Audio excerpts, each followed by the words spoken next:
እስኪ ለናንተ ለተወዳዳሪዎች እንግዲህ ክብራትና ክብራን በያላችሁበት ቦታ ሆናችሁ ፕሮግራሞቻችንን ለምትከታተሉ በአዲስ ሚዲያ ኔትወርክ ቀዳሜን ከኛ ጋር በተሰኘው ፕሮግራማችን እነሆ የገጽ ጨዋታ ወደናንተ መቅረቡን ጀምሯል።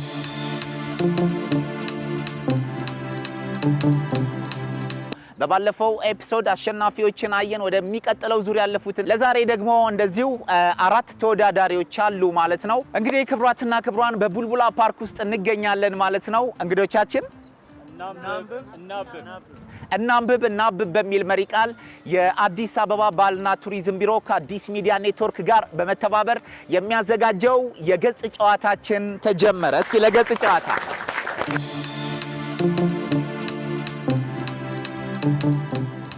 ገጾችን ገለጥ እያደረግን ከመጽሐፍት አምድ ያወጣናቸውን ጥያቄዎች ለተመልካቾች ወይም ደግሞ ለተወዳዳሪዎች እናቀርባለን። ተወዳዳሪዎች ሲመልሱ ተመልካቾች በየቤታቸው አብረውን ያነባሉ ማለት ነው። የባለፈው የዓለማየሁ ገላጋይ ቤባንያ መጽሐፍ ላይ የወጡ ጥያቄዎችን ወደናንተ አቀረብን። ዛሬ ደግሞ ወጣቱ ጸሐፊ አሌክስ አብርሃም፣ እስኪ ለአሌክስ አብርሃም አንዴ ሞቅ ያለ ሞራል። አልተዘዋወረችም በጣም ተወዳጅ መጽሐፉ ነው። በጣም ብዙ ኢትዮጵያውያን ወደውታል። ዛሬም የጥያቄና መልስ ውድድራችን አልተዘዋወረችም መጽሐፍን ምክንያት በማድረግ ወደናንተ ይቀርባል ማለት ነው። እንግዶች ራሳቸውን ያስተዋውቃሉ። እንቀጥላለን።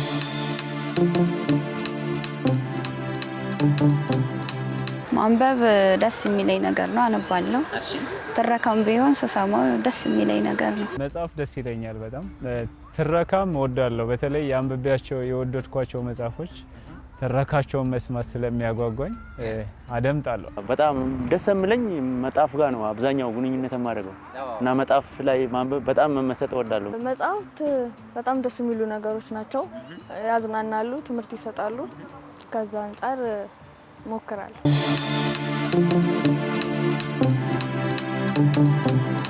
እናመሰግናለን። እንግዲህ የመጀመሪያው ጥያቄ ለነሱ ደርሷቸዋል። ከጆርጅ እጀምራለሁ ስሙም ለየት ስለሚል። እሺ በአልተዘዋወረችም መጽሐፍ ላይ አንድ ዮናስ የተባለ ካራክተር አለ። ይህ ዮናስ የተባለ ካራክተር በሞሮኮ ከተማ አንዲት ደሴት ላይ እየሰማኸኝ ነው? በሞሮኮ ከተማ አንዲት ደሴት ላይ ረጅም ሰዓት ወደ አውሮፓና አሜሪካን ለመሰደድ ቆይቷል። ያቺ ደሴት ስሟ ማን ይባላል? መነጋገር ይቻላል።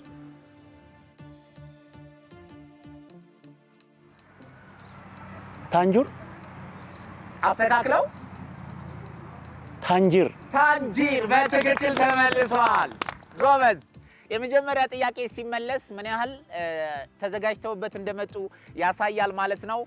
ታንጂር ዮናስ የተባለው ካራክተር ወደ አውሮፓና አሜሪካ ለመሰደድ የተቀመጠባት ደሴት ስም ሞሮኮ ውስጥ ስፔናውያንና ሞሮኮውያን በጋራ የሚኖሩባት ነው።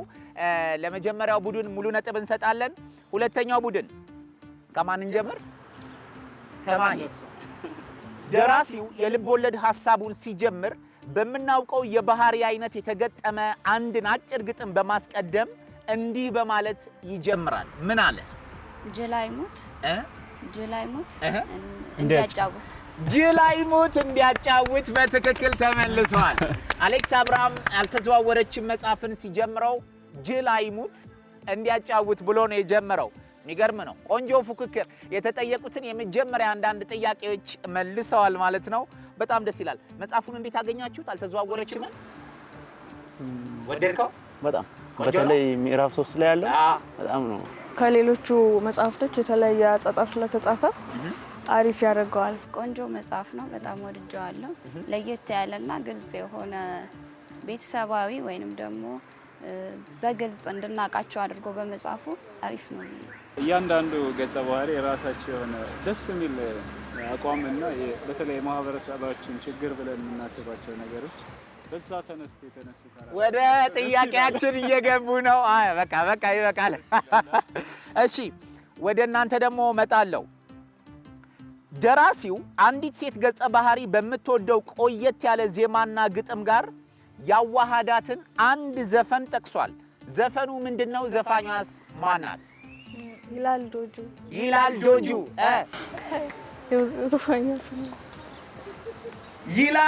ዶጁ። ዘፋኟ የምትታወቅ ዘፋኝ ናት። ኩኩ ሰብስቤ አይደለችም፣ ጓደኛዋ ናት። መመካከል ይቻላል። በኩኩ ሰብስቤ ሰዓት ደቂቃችን እስኪያልቅ ድረስ ሴኮንዳችሁ አልቋል። ግማሽ ነጥብ እንሰጣችኋለን። ደራሲው አንዲት ገጸ ባህሪን በምትወደው ቆየት ያለ ዜማ ጋር ያዋሃዳትን አንድ ዘፈን ጠቅሷል። ዘፈኑ ምንድነው? ይላል ዶጁ ነፃነት መለሰ። የነፃነት መለሰ ዘፈን ነው። እሺ እዚህ ጋር እንመጣለን። ደራሲው በመጽሐፉ መግቢያ እንደ ምሳሌ ዘውትር የምትነሳ አንዲትን እንስሳ አንስቷል። ይቺ በመግቢያው የተጠቀማት እንስሳ ማናት? ዝም ባለ አፍ ዝም አይባልም ነው ያለው። ዝም ባለ አፍ ዝም አይገባበትም አይደለም። ተመካከሩ። ሌላ እንስሳት ደራሲው አንዲት ለየት ባለ ሁኔታዋ የምትታወቅን እንስሳ በዚህ መጽሐፉ ላይ ማንነቷን ገልጾ አካቷታል። ይቺ ደራሲው በመጀመሪያ መግቢያው ላይ የተጠቀማት እንስሳ ማናት? ንጉሱና ማህደር። እንቀጥል። አልቋል። ኤሊ ናት። ኤሊ ለካ ወዳ አይደለም ቤቷን በውስጧ በላይዋ ተሸክማ የምትዞረው የሚል አይነት ሐሳብ ያለው የኤሊን አንድ ሐሳብ አንስቶልናል ማለት ነው ደራሲው። እጅግ በጣም እናመሰግናለን። እሺ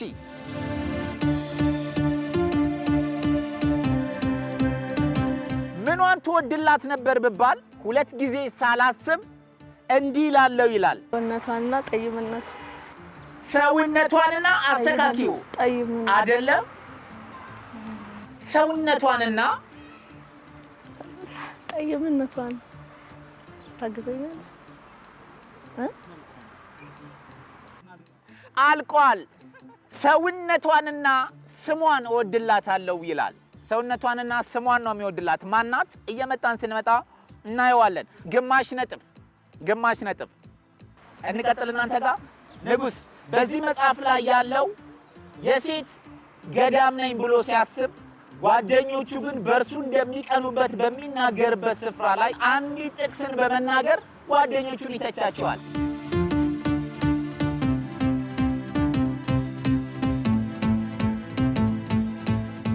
ያየ የተመኘ ያው አመነዘረ። ያየም የተመኘም አመነዘረ። አጨብጭቡላቸው። ሙሉ ነጥብ በትክክል ተመልሷል። ዮናስ አይገርምም? ዮናስ ነው የሚደርሰው። እድለኛ ነህ። ዮናስ የተባለው ካራክተር በቅድም በጠራናት ታንጂር በተባለችው ደሴት ላይ የወደዳትና ያፈቀራት በጣም ቆንጆ ስብዕና ያላት ፈረንሳይኛ፣ እንግሊዘኛና አረብኛ አቀላጥፋ የምትናገር ቆንጆ ካራክተር አለች። ማን ትባላለች? ዛናታ። በትክክል ተመልሷል። አልተቻለም። እናንተ 3 ነጥብ፣ እናንተ 2 ነጥብ። ያ ግማሽ አላመጣችሁ። እሺ ይደረሳል። አንዴ ለራሳችሁ ሞራል። በጣም አሪፍ። እሺ በመጽሐፍ ውስጥ ያለው ጠይም ውበትን የሚያደንቀው ገጸ ባህሪ ስለ ጠይምነቷ ሲገልጥ ፈጣሪን ከጠይምነቷ ጋር ያስተሳሰረበትን አንድ ንግግር ጥቀስ ይላል።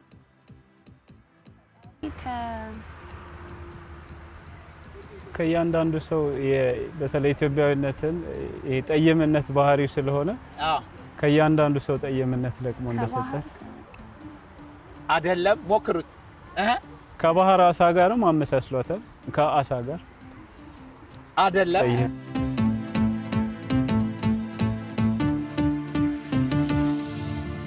ፈጥሮ ከጨረሳት በኋላ ይላል። እሺ በጠይም ቀለም ነክሮ አወጣት። ግማሽ ነጥብ ነው የምሰጣቸው። ግማሽ ነጥብ። ምክንያቱም ግማሹን እኔ ረድቻቸው፣ ግማሹን ነጥብ ለኔ ስጡኝ። ፈጥሮ ከጨረሳት በኋላ ጠይም ቀለም ውስጥ በቀጥታ ነክሮ ያወጣት ነበር የምትመስለው ብሎ ነው ጠይምነቷን የገለጠው። ደቂቃችሁ በአግባቡ ተጠቅማችኋል፣ ግን ግማሽ ነጥብ ነው የምሰጣችሁ። ባልተዘዋወረችም መጽሐፍ ውስጥ ይህችን ድንቅ አፍቃሪ ሴት ሲገልጻት እንዲህ ይላታል። ማንነቷን ከምንና ከምን ጋር ተሰራ ይለናል። መነጋገር ትችላላችሁ። ደቂቃችሁ እየተያዘ ነው። ባልተዘዋወረችም መጽሐፍ ውስጥ ያለችን አንዲት ጠይምና ድንቅ አፍቃሪ ሴትን ሲገልጻት እንዲህ ይላታል። ምን አላት? ይለፋችሁ። ጆርጅና ሀረገወይን ይለፈን ብለዋል። ባልተዘዋወረችም መጽሐፍ ውስጥ ይህችን ጠይም ድንቅ አፍቃሪ ሴት ሲገልጻት እንዲህ ይላታል። አፍቃሪ ሰውነት ሰላም ካለው ሰውነት ጋር የታደለች ሴት ይላታል። ወደ እናንተ እንመጣለን። ከጠይም ሰውነቷ ጋር የተዋቀረው ይለንና የሰው ልጅ ከሶስት ነገሮች ነው የተዋቀረው ይለናል። ከምንና ከምን ከምን? ከስጋ ከስጋ ከደም እና ከጠይምነት ነው አይደለም? ሞክሩ። ከስጋ ከደም ካጥን ከመንፈስ ከስጋ ከመንፈስ። እሺ። እና አንድ ከአፈር አይደለም። ከስጋ ከመንፈስ አልቋል። ከስጋ ከመንፈስ እና ከነፍስ ነው የሰው ልጅ የተሰራው። ግን አንዱን ስለሳቱት ለዚህ ግማሽ ነጥብ እሰጣቸዋለሁ። 75 ነጥብ ግማሽና ሙሉ ነጥብ በሚል ስለሆነ ሙሉ የምንሰጠው ሁሌ ሙሉን በትክክል ለመለሱልን ሰዎች ስለሆነ። እሺ፣ በዚህ መጽሐፍ ላይ ቶማስ የተባለ አንድ የሚገርም ካራክተር አለ። ይህ ካራክተር ሙያው ምንድን ነው?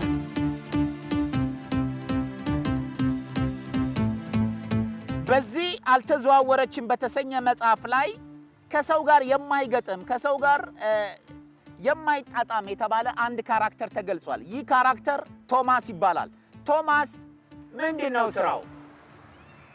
ከአዲስ አበባ ዩኒቨርሲቲ በቋንቋና በስነ ጽሁፍ ተመረቀ። በትክክል ተመልሷል። ከአዲስ አበባ ዩኒቨርሲቲ በቋንቋና ስነ ጽሁፍ የተመረቀ ግን ስራ የለውም። ስራ የለው። ግድ እናንተ ጋር ልምጣ። ራሷን መልከ ጥፉ ነኝ ብላ የምታስበው ካራክተር እንዲህ ትላለች። የመፈቀር ተቃራኒው መጠላት አይደለም መረሳት ነው የምትለዋ ካራክተር ስሟ ማን ይባላል? ሃይማኖት። በትክክል ተመልሳለች። ክብራትና ክብራን፣ አሁን ደግሞ ጥቂት አረፍ ብለው ውጤታቸውን ከሚመዘግብልኝ ዳይሬክተሪ ጋር ጥቂት ተነጋግሬ ውጤታቸውን አሳውቃቸዋለሁ። ባካቸው አረፍ በሉ። እስኪ ውሃ ጠጡ።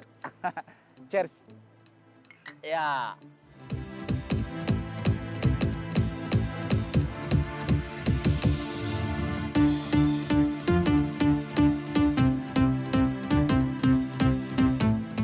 እንግዲህ ክብራትና ክብራን ተመልሰናል በድጋሚ። የገጽ ጨዋታ የተሰኘውን የአዲስ አበባ ባህልና ቱሪዝም ቢሮ ከአዲስ ሚዲያ ኔትወርክ ጋር በመተባበር የሚያዘጋጀውን ፕሮግራም እየተከታተላችሁ ነው።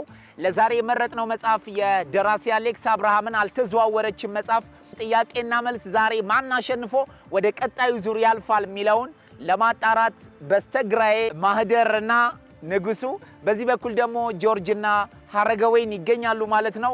ውጤታችሁን ልነግራችሁ ነው። ተዘጋጅታችኋል? እስካሁን ከተጠየቁት 6 ጥያቄዎች እነሱ 3 ሙሉ በመመለስና 2 ግማሽ በመመለስ አንድ ባለመመለስ ሁለቱን ግማሾች አንድ ስናረጋቸው 4 ጥያቄዎችን መልሰው 1 ኤክስ ገብቶባቸው 4 ነጥብ ሲያመጡ እነሱም እንደዚሁ 3 መልሰው 2 ግማሽ መልሰው 1 ሳይመልሱ 4 እኩል ለእኩል ናችሁ። ለራሳቸው አጨብጭቡ።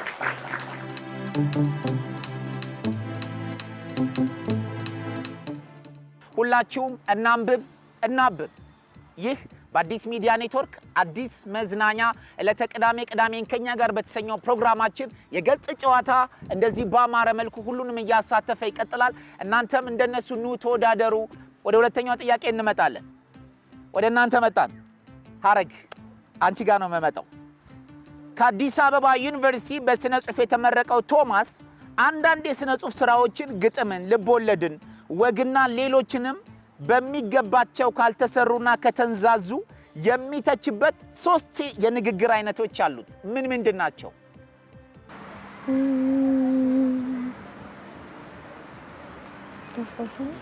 ሐረግ ጆርጅ አልመጣላችሁም። አልቋል። መሞከር ትችላላችሁ። ሞክሩ። ዝርው፣ ተራና ገለባ ናቸው ይላቸዋል። ባልተዘዋወረችም መጽሐፍ ውስጥ ላይ ጋሽ አለምነህ የተባለ ካራክተር ቆንጆ፣ የሚወደድ ተክለ ቁመና፣ የሚያምር መኪና ያለው ሰው የወከለው ገጸ ባህሪ ምን አይነት ነው? ንጉስ ነጋዴና የሴቶችን ማሯሯጥ ምናምን በተለይ ተማሪ ልጆችን የሚያሳድድ ለትዳር ጥሩ ምሳሌ መሆን ማይችል ሰው ነው። ጋሽ አለምነህ ሰላም ነው? ጋሽ አለምነህ ይባላሉ። ለትዳር ጥሩ ምሳሌ የላቸው። ሙሉ ነጥብ በትክክል ተመልሷል። አሁን ደግሞ ማህደር ቤተሰብን ወይንም ትዳርን ከማያከብሩ ምሳሌ ካደረግናቸው ሰዎች መካከል አቶ አለምነህን አነሳን። በተቃራኒው ደግሞ ለትዳር፣ ለሀገር፣ ለልጆች፣ ለሰው ዘር በሙሉ ምሳሌ የሚሆኑ አንድ አባት አሉ። እኛ አባት ማን ይባላሉ? የዮናስ አባት ናቸው። ማን ነው ስማቸው? ጥላውን። አቶ ጥላውን ይባላሉ። በትክክል ተመልሷል። አረ የግሩፕ አልተቻለም። ተቃጠቃለ። በጣም አሪፍ። በትክክል ተመልሷል። አቶ ጥላውን ለትዳር ምሳሌ መሆን የሚችሉ አባት፣ ጠንካራ ቤተሰብ የሚወዱ፣ ቤተሰብን የሚያስተዳድሩ፣ ስራ ወዳድ ተደርገው ባልተዘዋወረች መጽሐፍ ላይ ሲገለጡ፣ አቶ አለምነህ ደግሞ ከትዳራቸው ውጪ የሚሄዱ፣ ሰውን ማያከብሩ፣ ቆንጆ የሆነ ተክለ ሰውነትና ቁመና፣ ጥሩ ኑሮ ያላቸው ግን ትዳራቸው ላይ የሚሄዱ ሰው ተደርገው ተቆጥረዋል ማለት ነው። ሁሌም የአቶ አለምነህ ባህሪ ከቤታችሁ ይራቅ፣ የአቶ ጥላውን ባህሪ ደግሞ ወደ እናንተ ይቅረብ። ምርቃቴ ነው። አመሰግናለሁ። እስኪ አንዴ ሞራል ለራሳችሁ። አሁን ደግሞ ቀጣዩን 2 ጥያቄዎች ደግሞ ወደ እናንተ እንመጣለን ማለት ነው። ካሉ ገጸ ባህሪያት ውስጥ ያጻጻፍ ብስለት እንደሚቀረው ግን የሚያነሳው ሐሳቦች የሚወደዱለትና ሴቶችም እንደሚወዱት ግን ደግሞ ስነ ጽሑፋዊ ትችትና ነቀፋን እንደማይፈራ ተብሎ የተገለጸው ደራሲ ማን ነው? አሸብር ማን ነው? የማይ ሰለሞን አባት። ደቂቃችሁን እያያችሁ በዚህ መጽሐፍ ውስጥ ካሉ ገጸ ባህሪያት ውስጥ ያጻጻፍ ብስለት ይቀረዋል ይባላል። የሚያነሳቸው ሐሳቦች ይወደዱለታል፣ ሴቶች በጣም ይወዱታል፣ ግን ስነ ጽሑፋዊ ትችትና ነቀፋን አይፈራም የተባለው ገጸ ባህሪ ስሙ ማን ይባላል? አሸናፊ። የማይ ሰላም ፍቅረኛ ማለት ነው። አይደለም፣ አሸናፊ አይደለም፣ አብርሃም ይባላል። አልተመለሰም። ዮናስ የተባለው ስደተኛ ለመጀመሪያ ጊዜ በስደት ያለፈባት ሞሮኮን ከስፔን ጋር የምታዋስነው ጫካ የበዛባትና በሞሮኮና በስፔን ተወላጆች ከተማ የሆነች ደሴት ስሟ ማን ይባላል?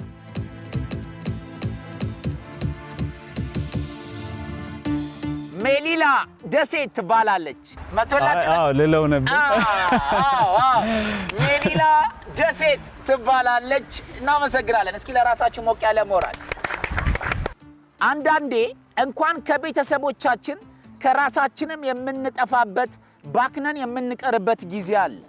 ትተን በወጣን ቁጥር እየጣልን የምንሄዳቸው ነገሮችን ከስደት አስከፊነት ጋር እያነሳ 3 ነገሮችን እንደምንጥል ደራሲው ተናግሯል። ምን ምንድናቸው በስደት የምንጥላቸው?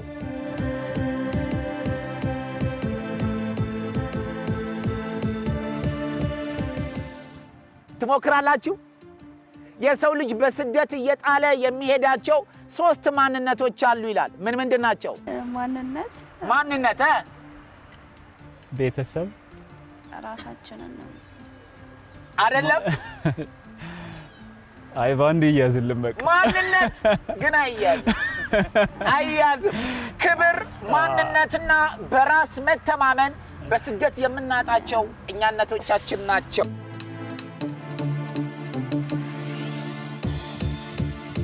የ17 ዓመት ልጇን ይዛ የተሰደደችው እናት ገንዘባታ 4 ህገወጥ አዘዋዋሪዎች የልጅሽን ገላ እንጠቀምበትና እንደ ክፍያ እንውሰደው በማለታቸው ልጄን ተውልኝና እኔን እንደፈለጋችሁ አድርጉኝ ያለችው እናት የልጅ ጥልቅ ፍቅሯን ደራሲው ምን ሲል ገለጸው? ደራሲው እናትነት ተመልካቾቻችን እናትነት ምንም ቢሆን እናትነት ነው አይነት በትክክል ተመልሷል። ግን ምንም ነጥብ አያሰጥም። ቆንጆ ነው ግን እሱ አይደለም ፖይንቱ።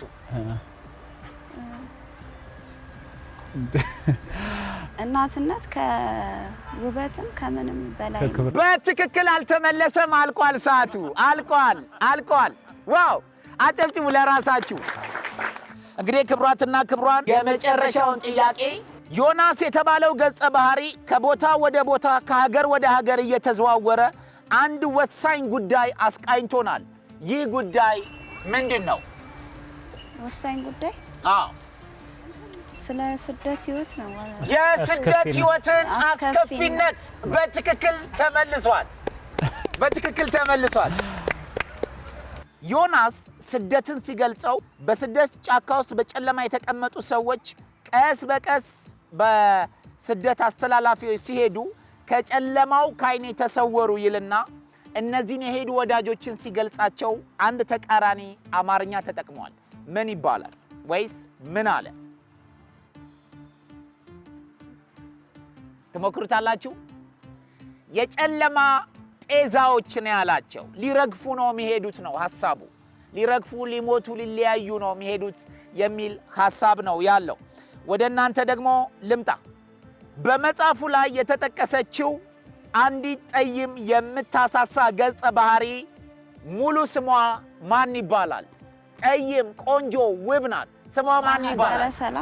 ማህደረ ሰላም አምደ ሚካኤል ማህደረ ሰላም አምደ ሚካኤል ባልተዘዋወረች መጽሐፍ ላይ ያለች ሙሉ፣ ውብ፣ ጠይም፣ ደስ የምትል የምታሳሳና የምታሳዝን ገጸ ባህሪ ሆና ተቀምጣለች ማለት ነው። በጣም አሪፍ። ወደ እናንተ ልመለስ። ይሄንን ለሁለታችሁም ጥያቄውን እኩል እሰጣለሁ። እያያችሁ ነው የምትነግሩኝ። ክብሯትና ክብሯን፣ አሁን ደግሞ ለየት ያለውን ጥያቄ ልንጠይቅ ተዘጋጅተናል። አልተዘዋወረችም መጽሐፍ በመጽሐፉ ገጽ ላይ ሊነግረን የፈለገው አንድ ነገር አለ። ይሄ ነገር ምንድነው? መጽሐፉን እያዩ ለሁለት ወይም ለአንዳንድ ደቂቃ ተነጋግረው ያሰቡበትን ሐሳብ ይመልሱልናል። በትክክል ፍሬ ሐሳቡን ማናገኘው በሚል ምላሽ እንሰጣለን።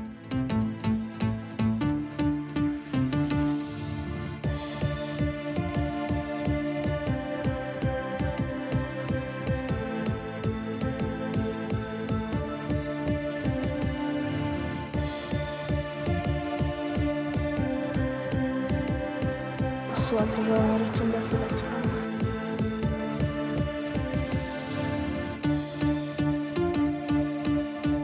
ውጤቱን ከመጠን በላይ ስላመጣ ከውጤቱ በላይ 100% በላይ ስላመጣች አልተዘዋወረ በተዋን 101 ሄደት ይላል። አጨብጭቡለት።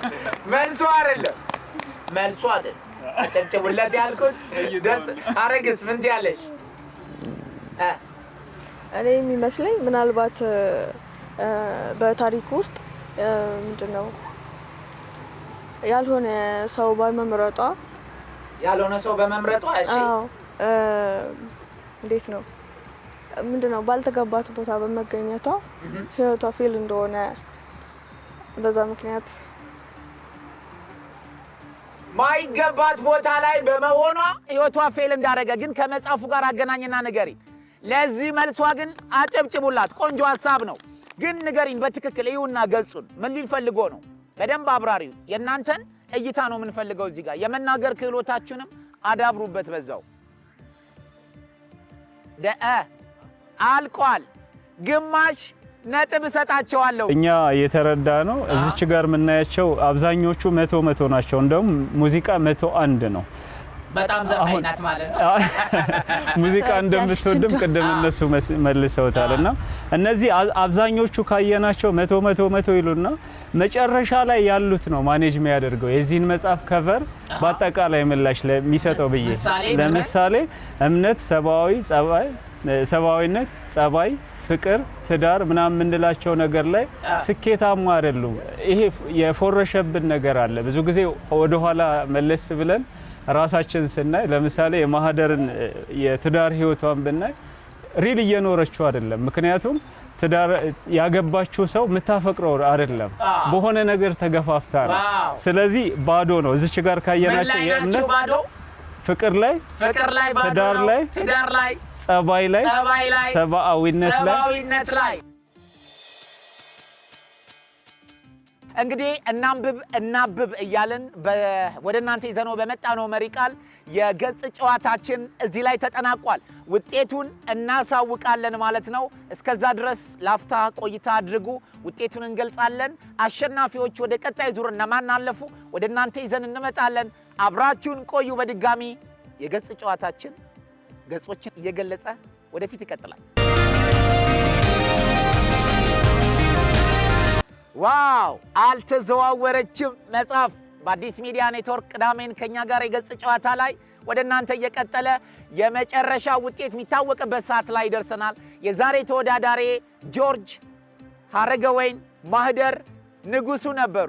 የዛሬው አሸናፊ ጠቅላላ ከ12 ጥያቄዎች 9 በማምጣት ንጉሱና ማህደር ከ12 ጥያቄዎች 6 በማምጣት ጆርጅና ሀረገወይን ወደሚቀጥለው ዙር አልተዘዋወሩም። ዛሬ ፕሮግራማችን አሸናፊዎች ወደሚቀጥለው ዙር ያለፉት ንጉሱና ማህደር፣ በሚቀጥሉት ደግሞ የንባብ ፕሮግራሞች የምናገኛቸው ጆርጅና ሀረገወይን ናቸው። ሁላችንም እንግዲህ አንድ ላይ እናንብብ። መልካም ጊዜ ይሁንላችሁ።